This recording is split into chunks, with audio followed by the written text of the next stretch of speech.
Welcome, my mortal friend. In this lesson you will learn how to summon images and bring them into our bookstore. We will give a little life to our page, because right now we have books, but they are invisible, and selling invisible books is bad for business. But remember, structure matters. And because our lessons are evolving into a bookstore, I will rename our project folder to Dracula's Bookstore.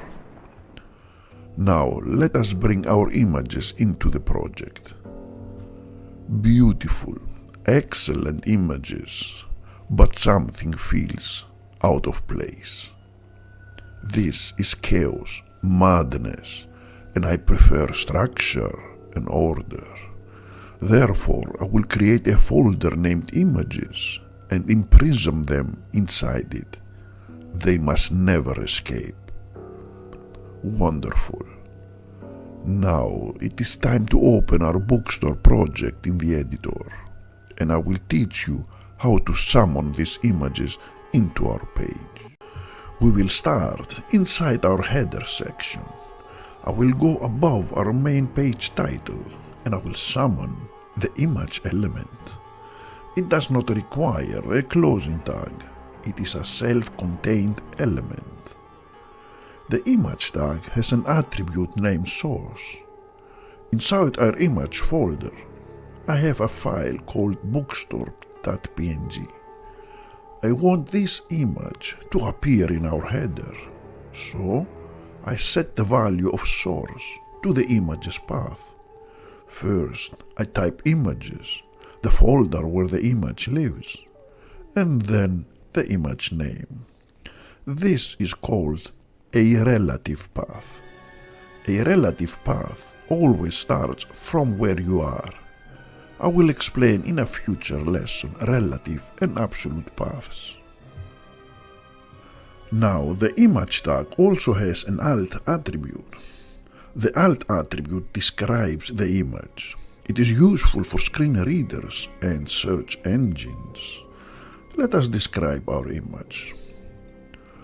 Professor Dracula standing in front of a bookstore at night. Excellent, a proper description. Now I summon the browser. We must see what we have created. Oh yes, our very first image. It looks nice, but not great. It does not follow the browser window. If I stretch the window, the image stays small. If I shrink the window, it becomes too large. And I do not like this at all. How do we fix this, Renfield? Master, use the width attribute. Set it to 100%. Renfield, I am impressed. Someone did his homework. The image tag has a width attribute. We can set it to a fixed size. Still not ideal. Or we can set it to 100%. Oh yes, now this is beautiful. The image now follows the size of the browser, and something very important is happening here. Our page is becoming responsive. It adapts to any screen size, desktop, tablet, mobile. All obey. Remember this, my mortal friend. We are not just building a page, we are building something that works everywhere. Now that we understand how the image tag works, let us bring in the book covers for each book on our shelves.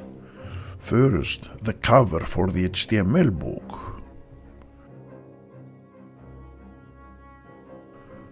Then the CSS.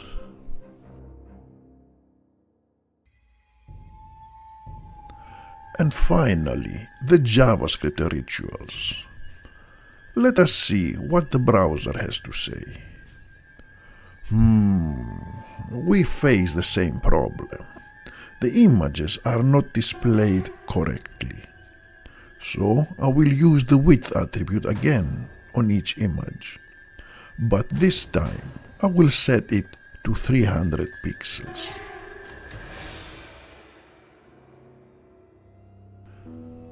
It is better than before, but not great.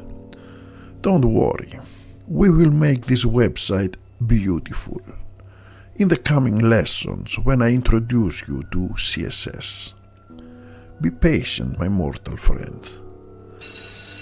Another class is over. Before you go, in the next lesson we will build our navigation. You will learn how anchor tag works and how to move from one page to another. Go, rest, and practice. And be in class tomorrow night. And remember, like and subscribe, or I visit.